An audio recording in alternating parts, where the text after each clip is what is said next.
Swayam Prabha. Digital India. Educated India.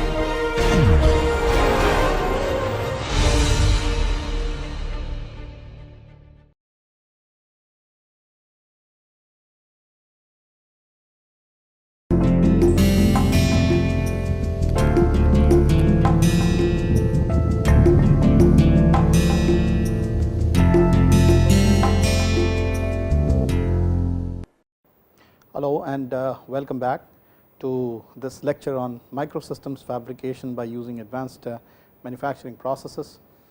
So far we have actually seen variety of MEMS grade processes which are used for fabrication of these devices, and as in the introduction section we have already mentioned in great details about the use of some of the advanced manufacturing techniques, particularly the abrasive jet machining, ultrasonic machining, electro discharge machining, electrochemical machining, so on and so forth in the fabrication of MEMS devices. We are going to actually review some of these basic processes, non-conventional processes, before going ahead with utilizing them in the MEMS fabrication. So the purpose of today's lecture really is to give you an understanding about starting from the fundamental level some of these non-conventional processes, the way that you can estimate how the material gets removed, particularly in a very small area, and then the idea is that those processes which are learned in this manner are translated to make or fabricate micro level devices. So there would be a section of the process of a certain kind, followed by the application of the process or a group of processes to the fabrication of certain micro devices. So let us begin today's lecture by just briefly reviewing whatever has been done in the last class. So in the last lecture we actually revised or understood about these polymer MEMS fabrication. Polymers like PDMS, PMMA, Teflon, so on and so forth, are quite often used for fabrication of microsystems or microsystem grade devices, and some of the materials and methods were discussed in great details of this fabrication, which would include a bunch of different processes called soft lithography, for example replication and molding, micro contact printing, microcapillary molding, dip and lithography, so on and so forth. And then we also learned a little bit about how gas plasmas can be used for the fabrication of at least polymer grade or polymer MEMS devices. So we learned about some of the fundamentals of plasma and then uses of the plasma, particularly the different how the plasmas can be formulated and how they can be used for creating wafer level bonding between two or more wafers of such devices, and this application is particularly very useful for hybrid devices in the MEMS area. So today we will now look into one of the first fundamental mechanical non-conventional processes called the AJM or abrasive jet machining.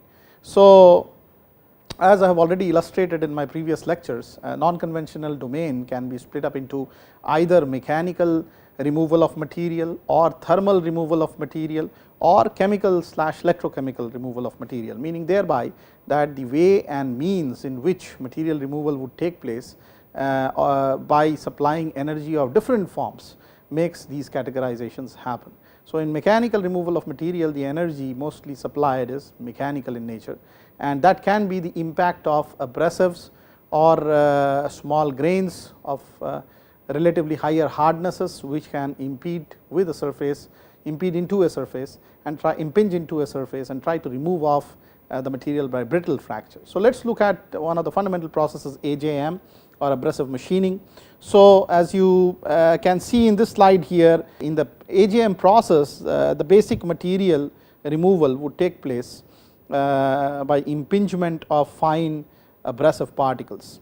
These particles would typically have hardnesses which are higher than the hardness of the workpiece surface which is being removed by the impact of such particles, and the particles are carried together by means of a jet of air with high velocity, so that they can come with high velocity and impede into a surface. As you can see here in this particular region, the particles are coming down through a small orifice, and they are being carried by a high speed air and abrasive mixture, which is flown at a velocity of about 150 to 300 meters per second, and this nozzle is taken very close to the surface where you have to do the material removal. Thereby the impact which the abrasive grains would have therein on the surface here causes the brittle fracture to take place, and the material gets removed, and the velocity or the high velocity air which is flowing along with these abrasives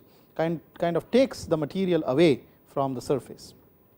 So this is very prominent method, particularly for bulk micro machining, where you are actually trying to subtract material from a surface, as you have been taught earlier, that there are two different kinds of machining, micro machining. One is surface and another is bulk. Surface is an additive process for the sake of repetition, and bulk machining is a subtractive process where actually removing the material from the surface. So this is a subtractive process where we are trying to remove the material from the surface.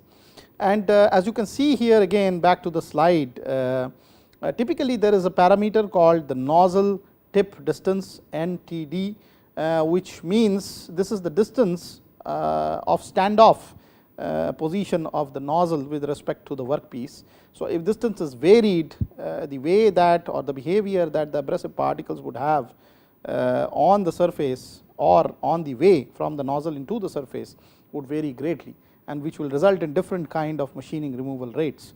So this nozzle tip distance is a very important parameter which has to be controlled for the purpose of micro machining. The tips are normally made up of a very hard material, like let us say one of the materials could be tungsten carbide, or maybe some other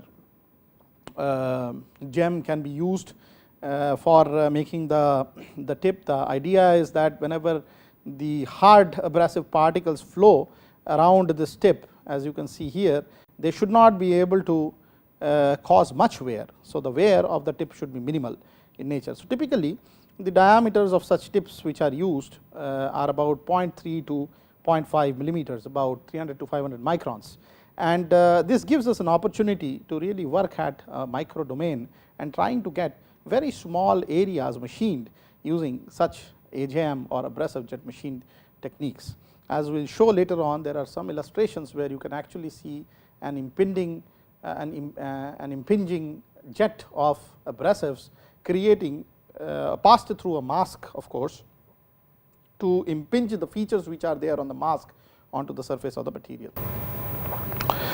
So the typical diameter of the grains which are used as particles here are about 0.025 millimeters or so.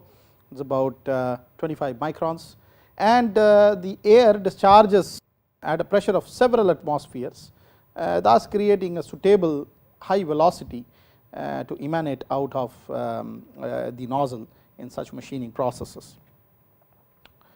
As far the mechanics of the AJM process works, it really works by creating tiny brittle fracture onto the surface, which gets impinged by the abrasive particle at a high velocity, and basically, as I have already illustrated before, for example, this is a fracture which is happening on this particular surface by an impinging grain, and the velocity of the air which flows along with this grain is sufficient to dislodge it off from the work area and carry it out, and that way there can be a material removal which can take place, because the new area which is formulated is really this crater, and it is open to another impingement and subsequently more brittle fracture. So basically it is a fracture by fracture which would happen in succession for a cavity to be created within the workpiece. So as you can see here, the wear particle here is carried away by the flowing air or gas in this particular illustration shown.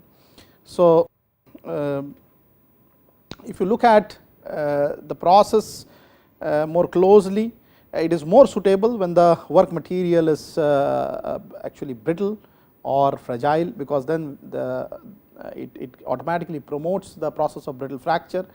And if you look at the various models which are available for estimation of the material removal rates. The most widely used model is that by Sarkar and Pandey, which was formulated in 1980, and this is more on so called experimental observation, where the MRR or material removal rate is actually represented by this particular equation here, where Z is the number of abrasive particles impacting per unit time on the surface, D is the mean diameter of the abrasive grains, and velocity of the abrasive grains is V, rho is the density of the abrasive material as such, material of those grains, HW is the hardness of the work material that you are machining using this method, and the X here is really a constant which is automatically imparted because of regression analysis, and this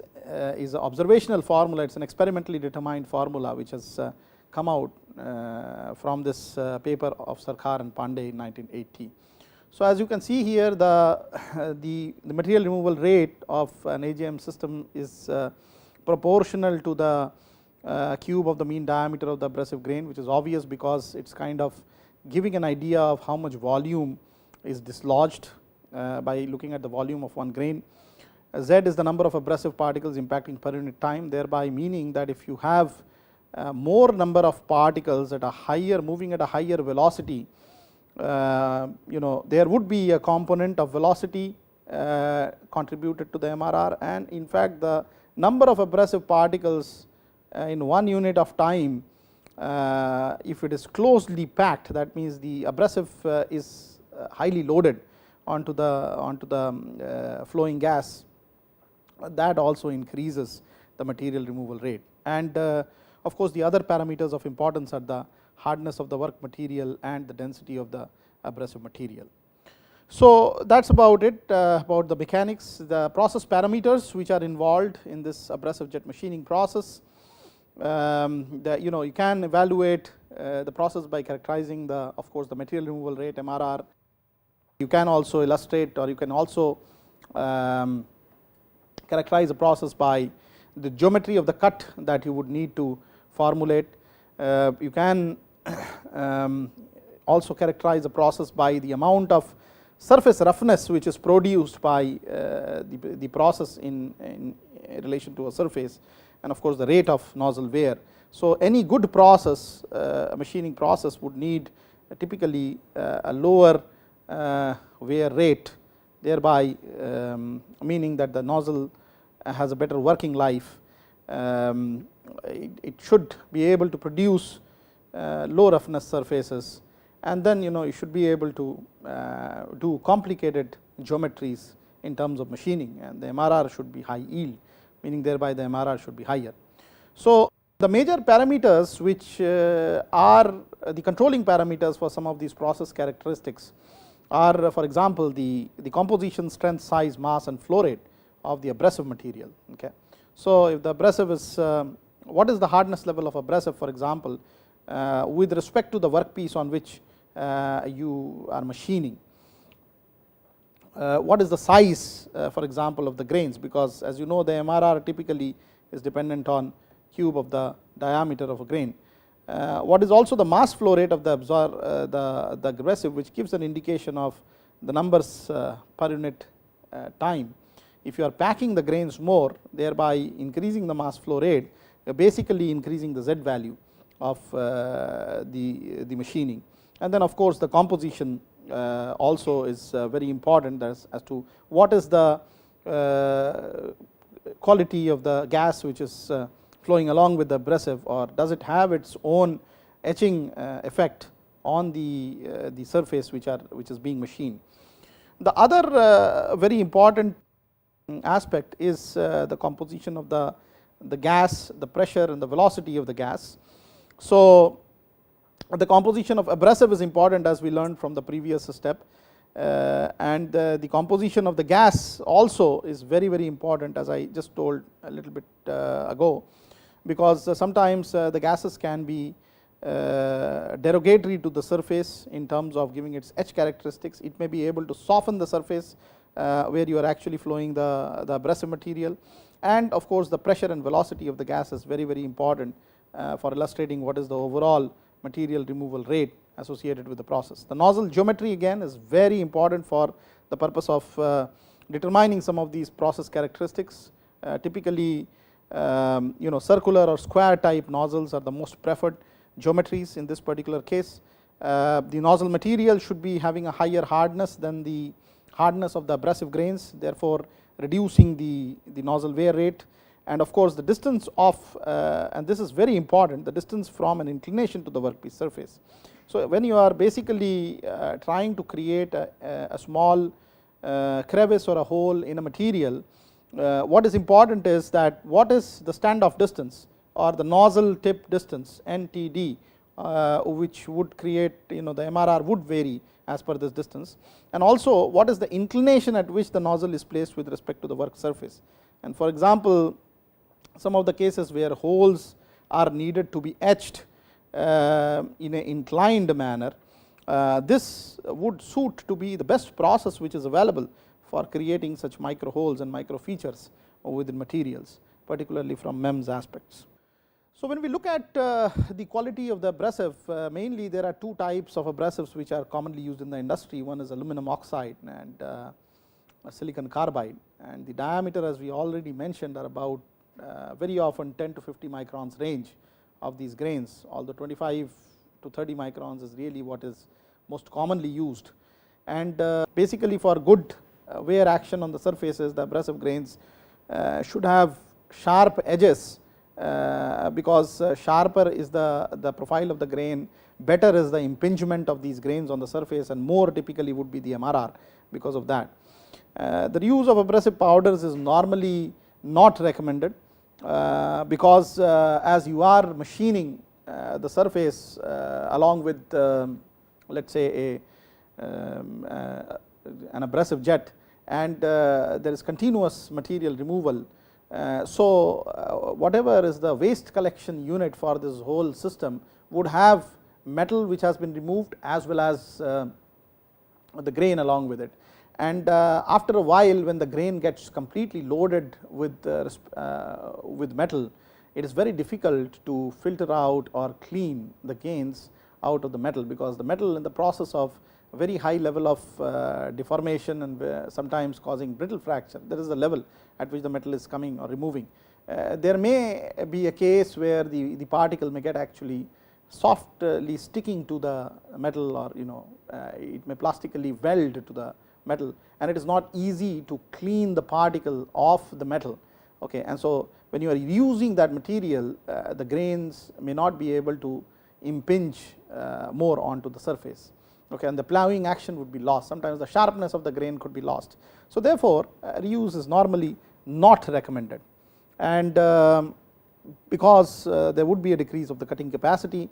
And then sometimes the issue of clogging of nozzle is also very important. The orifice itself is very small, which sends out particles along with let us say high velocity air, and supposing if there is a metal to metal contact there of coated metal onto a grain which you have recirculated back, there is always a possibility of clogging the nozzle with such material, and therefore the process characteristics would be totally changed because of the reduced area from which the grains emanate out.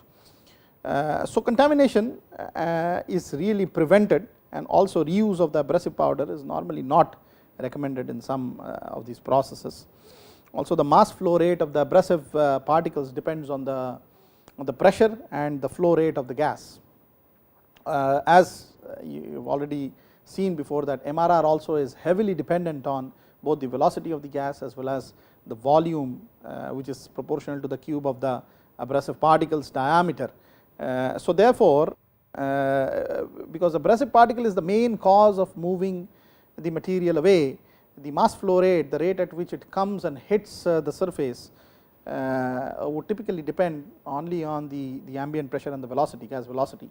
Okay. So that is one important point about how the abrasive is loaded. And if you look at the various parameters, like let us say how you are mixing the abrasive with respect to air, and there is something, a parameter called mixing ratio, which I will just define. Basically it only indicates that if you are increasing the mixing ratio, there is of course an optimal best of material removal rate, as can be illustrated by this point here, at a certain mixing ratio m dash, meaning thereby that this is probably the optimum case of mixing or loading of the abrasive onto gas. So the mass flow rate you can define, basically the mixing ratio you can define basically by looking at the volume flow rate of the abrasive particles per unit the volume flow rate of the carrier gas. Okay. So if you are loading more, then the volume flow rate of the abrasive particle would increase and the mixing ratio would increase. So if you look at various mixing ratios, the more you are loading the air abrasive slurry and as such increasing the mixing ratio in the process, the material removal rate would first increase, okay, and then after a certain optimum peak is reached, there is chaos or confusion because the loading density has kind of optimized. Okay. So these are the this is the optimized loading density, and then it kind of comes down at a lower mixing ratio. So this is the optimum best in terms of material removal rate. So there are some other interesting factors, like for example, if the abrasive mass flow rate is increased, the material removal rate would almost always increase because of the increased Z, the number of particles which are impacting per unit time, which would increase because of the abrasive mass flow rate. So this is kind of all about how you design or select the abrasive for operating the process. The other aspect which is involved is the gas, which is actually the most important component sometimes in the AJM process, and typically the AJM unit normally operates at a pressure of about 0.2 to 1.0 Newton per millimeter square, and the composition of the gas and a very high velocity has a significant impact on the MRR, as you have seen before in the Sarkar and Pandey's MRR estimation method, even if the mixing ratio is not changed. Okay. So if you are not loading any more abrasives per unit volume of the air, still it does have a very significant effect. Sometimes there is this automatic softening which is created by the gas because it may have some derogatory impact onto the surface that it is impacting, and so it makes brittle fracture more prominent because of this pre-processing of the surface. So because of all this, the gas really is a very important component. The other important component is the nozzle in abrasive jet machining, and the nozzle materials, as we have already again repeatedly mentioned, should be hard. Typically tungsten carbide or sapphire aluminum oxide can be very suitable materials, and sometimes tungsten carbide material may have an average lifetime of about 12 to 30 hours, whereas sapphire may have about approximately 300 hours or so. So sapphire is in fact much more harder than tungsten carbide. So normally for sort of standard operations of the industry, cross sectional area of the orifice is circular in nature, or it can be sometimes rectangular, and the orifice can have an area of about 50 to 200 microns or so in terms of that small cross section through which the velocity, the jet actually emanates out into the workpiece. So these are some of the important aspects of the AJM process. In summary, you need to know about the abrasive particles, the selection of that. You need to know about what is the carrier gas and what is the composition of this carrier gas. You also need to know about the operating pressure and the velocity of the gas, and then of course a very important part is also the nozzle from which the jet emanates. Let us look at some other important aspects of AJM, and as I told you before that there is this term called standoff distance or nozzle to tip distance, and it is self explanatory as given in the description here, that it is the distance at which the nozzle rests with respect to the surface which you are machining.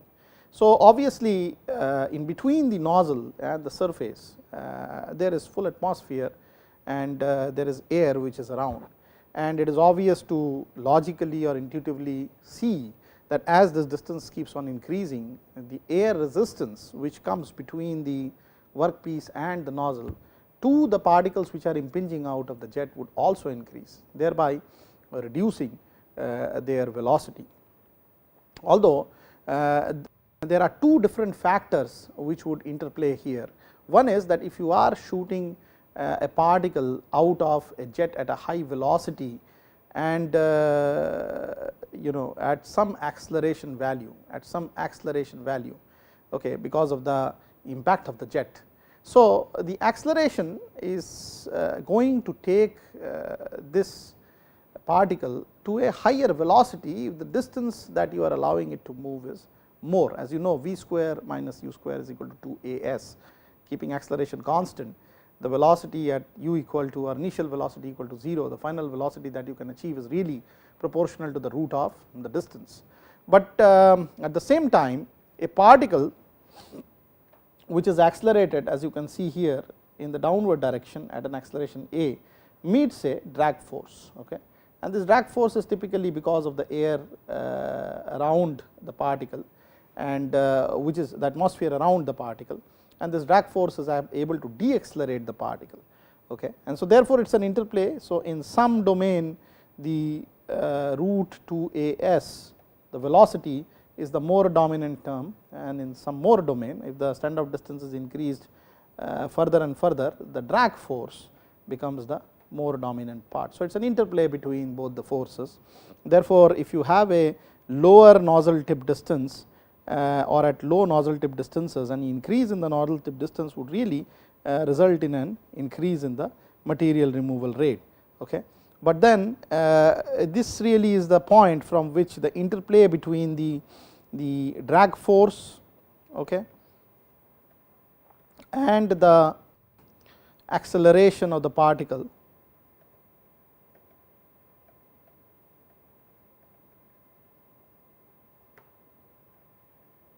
comes into play, and you can see that the material removal rate is kind of plateaued, right, because both of them are interplaying together. And then after the distance is increased any further from this particular point, the drag force becomes dominant, okay. So, drag force is dominant. This of course is the point where the accelerative force is dominant.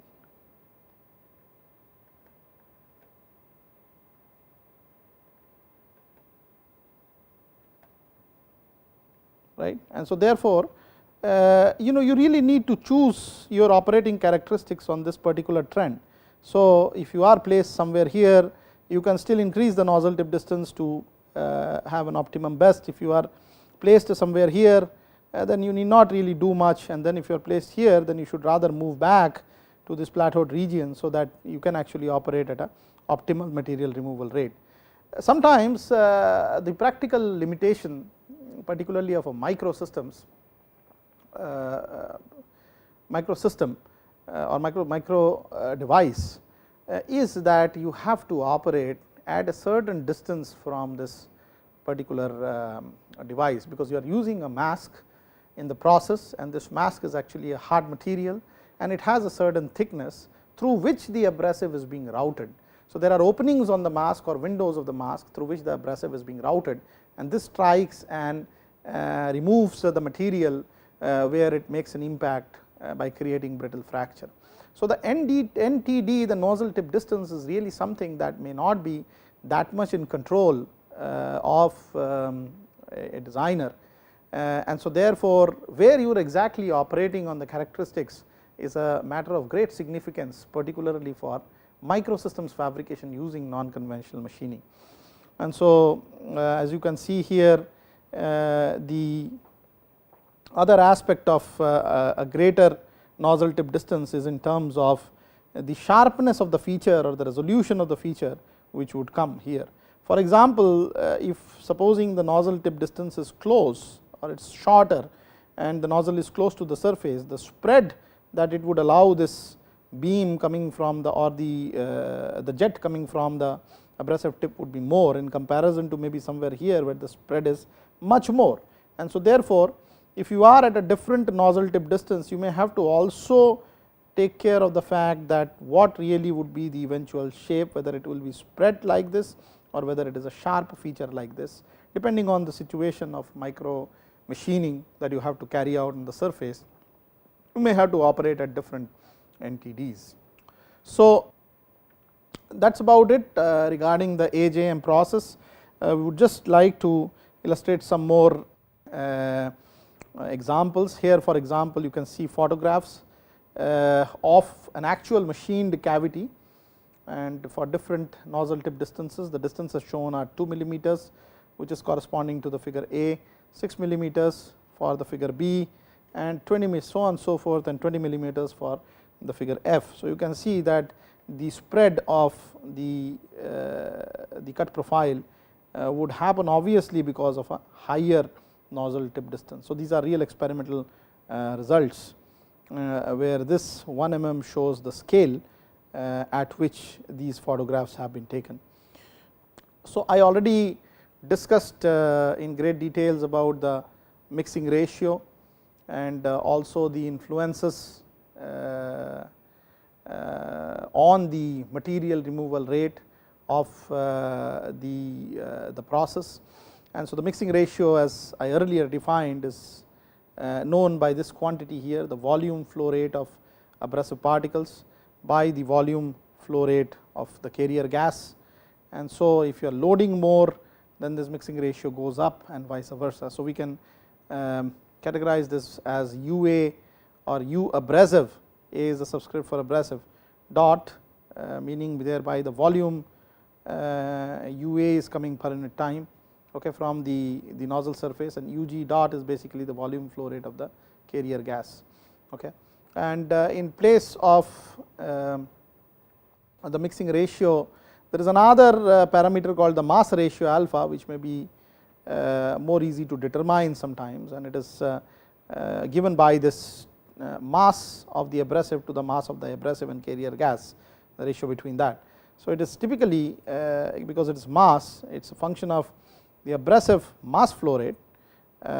This is m dot, okay, in both the cases, and this is the abrasive and carrier combined mass flow rate. So it is a ratio between the two, and you can actually intercalculate between alpha and m, provided you are given some parameters, and I will just like to show you 1 or 2 example problems where we calculate this. So during an AJM process, for example, the mixing ratio is that is used is 0.2, and I have to calculate the mass ratio of the ratio of density of the abrasive and density of the carrier gas is given, and it is equal to 20. Okay. So here we know the mixing ratio already from the earlier definition as VA dot by VG dot. This is the volume flow rate of the abrasive, this is the volume flow rate of the gas, and we also know that the mass ratio alpha is given by the mass flow rate of the abrasive by the mass flow rate of the abrasive and gas taken together. So if we just do a simple calculation here, that the mass flow rate is nothing but the density of the abrasive times of the volume flow rate of the abrasive. Okay. So we can call it, let us say rho A is density of abrasive and VA dot is volume flow rate of abrasive, okay, and this can be written down as the density of abrasive, volume flow rate of abrasive plus density of the carrier gas that you are using times of the volume flow rate of the carrier gas. That is really the mass flow rate of the abrasive gas mixture, and that is really what alpha is. And so somewhere around this mixing ratio, which is given to be equal to 0.2 in this case in the question, is somehow embedded in this term for the mass ratio. So, we can calculate the mass ratios inverse 1 by alpha by looking at this particular inverted equation, rho A V dot A plus rho G V dot G divided by rho A V dot A, and this becomes equal to 1 plus rho G by rho A times of V G dot by V A dot. And therefore, we already have the density of the abrasive and carrier gas, and that ratio typically is given here, okay, in the inverted manner, and then we also have the inverted ratio of the V dot G by V dot A. So, this becomes equal to 1 plus density of abrasive by density of the carrier gas is given to be 20. So, this becomes 1 by 20 times of 1 by 0.2, and that is really equal to 1.25. So, therefore, calculating the mass ratio by inverting this is actually 80 or so, the inverse of 1.25.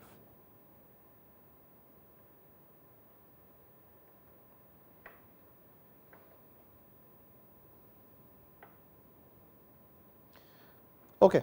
So, that is how you can calculate some of these problems, and these are very important tools because you will be able to use that in MEMS fabrication, as I will show you a little bit later. Let us do another problem, numerical problem on AJM. So, in this particular illustration, for example, the diameter of the nozzle is given is 1 mm, and the jet velocity is also given to be 200 meters per second. And so, you will have to find the volumetric flow rate just for the estimation sake from a practical problem, how you get these things of carrier gas and abrasive mixture. Okay. So, obviously, the fluid mechanics teaches you that cross sectional area times of velocity becomes the volume flow rate. So, in this case it is a circular cross section. So, the cross sectional area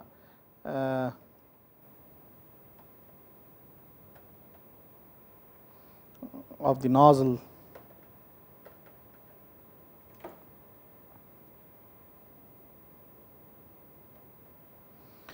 is given by pi times of square of the radius,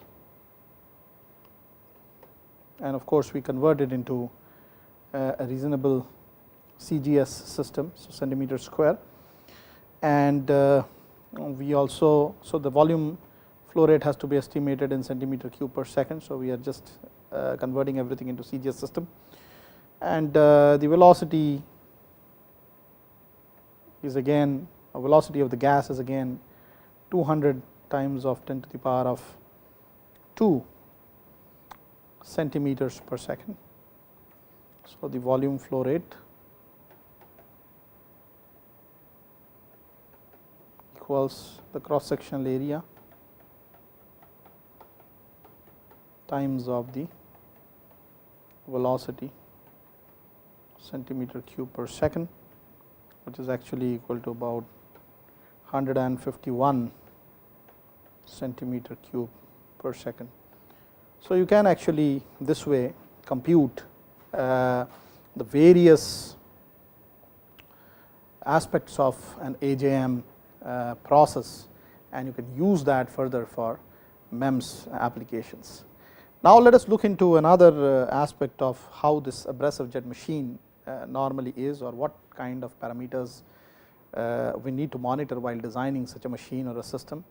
So, typically all these abrasive jet machines are manufactured by these company called Air Abrasives in New York, and they are probably one of the single manufacturers for this particular system. If you look at the details of the system here, this schematic is very well illustrative of what all components go into an abrasive jet machine. So, you have a compressor unit here, as you can see, which would give out pressure pressured air, high pressure air, and then there is of course a drainage port which ensures that the pressure is maintained within a certain level. There is a relief valve also which has been given into this chamber, which contains the air at high pressure. And then of course there are some other aspects like the air filter cum dryer, which is used for circulating the air into the chamber for cleaning it, and then once this compressed air is stored in this particular tank here, you can monitor the pressure of this by a gauge which is fitted towards the end of this compressor tank, and you have another opening valve for this air to proceed further in this direction, and there are certain regulators here which you can manually control, so that you can actually change the pressure of the inlet air at which it should come, and this is the available pressure really for the mixing process which happens in this chamber here. So the chamber contains an abrasive feeder, as you can see here, which downpours the abrasive material onto the air at the pressure which has been regulated by means of these manual valves, and the air abrasive mixture is really created within this particular chamber, as you can see, and is fed into the nozzle in this direction. There is again a pressure gauge which is very close to the tip to find out what is the pressure at which the abrasive would emanate from the nozzle, and this nozzle is at a certain standoff distance from the surface in consideration, the workpiece surface in consideration. The workpiece of course is duly affixed on a fixture, so that it does not move, and it is capable of XYZ motion. Particularly at the microsystems fabrication case, you may have to design this fixture in a manner so that it can give you a good resolution in terms of movement of the various features above the nozzle. So in the microsystems fabrication case, the only other component which is useful here is a mask, which is like a open mask, okay, and this open mask is used for guiding the abrasive particles onto the surface, thus creating certain features and structures on the surface. So they are like small wells, and the remaining area of the mask is pretty hard, so it is not amenable to much wear, and the particles which strike this are the particles which do not have any machining. So they are the free particles, and the particles which actually create the fracture go through these small cavities on the mask, and they etch off inside the or they remove or machine the features on the workpiece exactly of the size of the mask with some limitations. So the standoff distance can be controlled by varying the nozzle position or the workpiece position with respect to one another. So typically the gas propulsion system should be able to supply clean and dry gases. Gases could be air, nitrogen, carbon dioxide, and this is used for propelling the abrasive particles. And of course the gas may be supplied either by a cylinder or a compressor. If it is a heavily used machine, then typically it comes with an inbuilt compressor unit, and in case of a compressor there has to be a filter, okay. So the gas has to be somehow filtered here before feeding, okay, so that you can have clean samples of abrasives mixing with clean gas. Sometimes a dryer is used because there is a moisture or some oil content which is there, so therefore there has to be stages of filtration before the air can be proceeded into this mixing chamber. Also, one more important factor in abrasive machining is that whatever gas you are using has to be very non-toxic in nature, because you are exposing the operator, whoever is using this machine, to the gas. So therefore one aspect is of course of the operator safety and prevention, the other aspect is how you can have a safe system with absolutely safe gas which is non-poisonous in nature, and therefore this aspect has to be kept in mind while designing the system as such. So this is all about abrasive jet machines, and I would like to now go to another process. The other mechanical method of importance that I would like to proceed with before actually looking into the applications aspects of some of these methods for micro devices is the ultrasonic machining or USM process.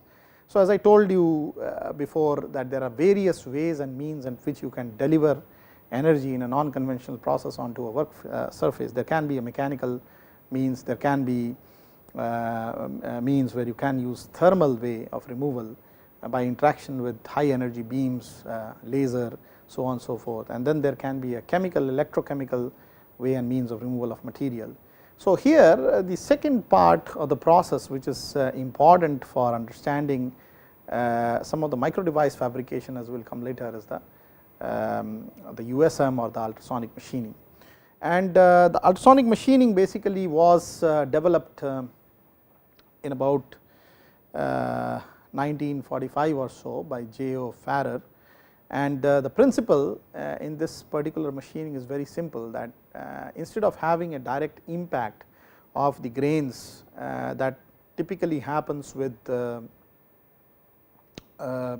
like for example, you saw in AJM with the velocity of air. In this particular case, the grains are squeezed between the surface, the work surface, and a tool head, and this squeezing action is sort of a hammering action, which is the primary material removal mechanism in this process, this USM process. And the material, the abrasive material typically comes in a slurry format, and the slurry is posted between the workpiece and the tool, and therefore, there is a zone between the workpiece and the tool which is continuously flooded by slurry, which is recirculated back and forth, which contains these abrasive particles. So, in a nutshell, the only difference between the abrasive jet machining and the USM ultrasonic machining is that in this case there is a positive impact of a tool head onto the abrasive circle particles, which does plowing action on the workpiece, and in the other case that is AJM, there was the impact of the standalone grain which is being carried with a certain pressure with a particular jet.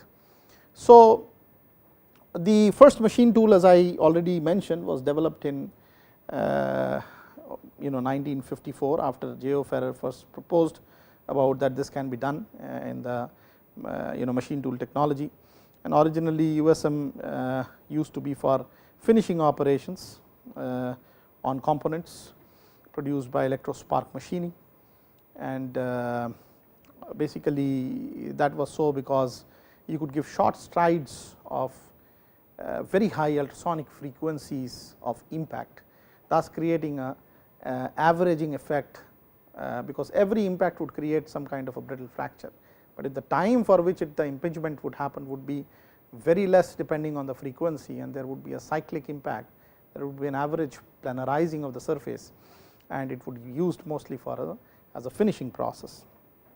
Of course, it was superseded by other more developed processes like EDM, electro discharge machining processes, which were developed later on, which are in fact much more in terms of planarizing a surface than any USM process standalone.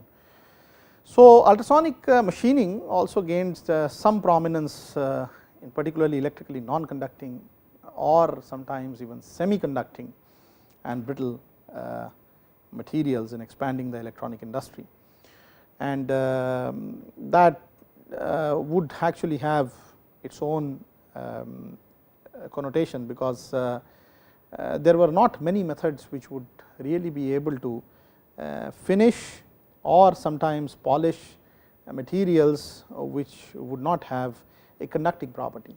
Okay. And because this is a mechanical means of addition of energy, therefore, all materials which would otherwise be moved or removed with an electrical method would actually be now planarized or machined using mechanical method in the USM process. So, this is how the process looks like. You have a tool head which comes and strikes on the slurry is moved between the workpiece and the tool head, at a certain rate, and the slurry typically can contain mixture of abrasives and water, and this tool head forces down at a certain frequency and squeezes the abrasive grain against the workpiece, thus causing brittle fracture.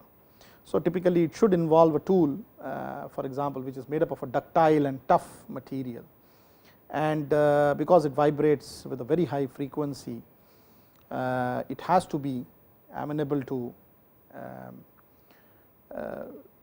the process as such by having a high modulus of elasticity, and a continuous flow of an abrasive slurry is made in a small gap to ensure that material removal that is happening is carried away along with the grain which has been used for the impingement, and the next set of grains come within this region.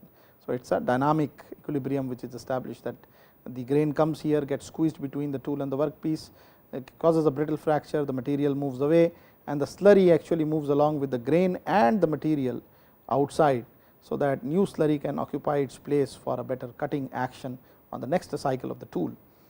So the tool is gradually fed with a uniform force, and the impact of the hard abrasive grain fractures the hard and brittle work surface, and that results in the removal of the work material. So one important aspect that I would like to say is that typically frequencies as high as about 20 kilohertz and very small amplitudes in the level of microns are preferred for the feeding tool, and a continuous feed force is given to this tool, which is an important part in determining the MRR, as we will just see in the model, the theoretical model that we will create a little bit later. And the also important are things or aspects like what is the velocity of the flow of slurry, or what is the material of the workpiece that you are trying to machine, or material of the tool with which you are trying to impact the abrasive grains. So you now kind of understand the basic of both the AJM and the USM process. So I would like to end my lecture here today, but then I would like to continue next time with a theoretical model of estimation of the material removal rate for such an USM process. And once both these processes are well defined and fundamentally clear, then I will tell you some aspects about how you can use these processes for developing microsystems, micro devices, so on and so forth, which would be subsequently available in a lecture. Thank you.